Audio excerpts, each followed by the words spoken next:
The ultimate DollarTubcom reviews tutorial from 0 to Pro in 1 minute. The ultimate DollarTubcom reviews tutorial from 0 to Pro in 1 minute. If you love bargain hunting, you might think DollarTubcom is a dream: low prices, mystery deals, and warehouse-style products. But most people get this wrong. The surprising truth is that bargain sites require extra caution to avoid disappointment. First, inspect product information closely.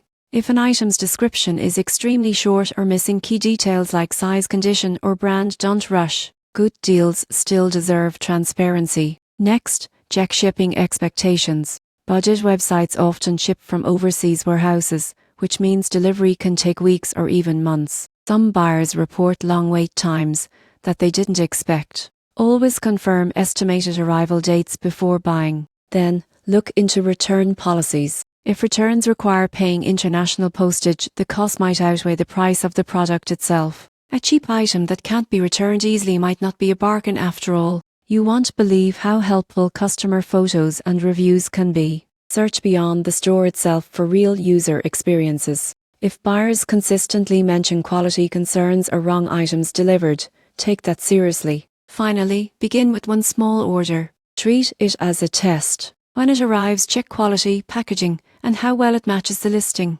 If it impresses you, then continue, but if not, you saved your money from a larger risk. In conclusion, DollarTubcom can take you from 0 to Pro when you shop smart. Verify details, expect slower shipping, check return options, and test small before buying big. With a little patience and caution, you can discover deals that feel like wins, not disappointments.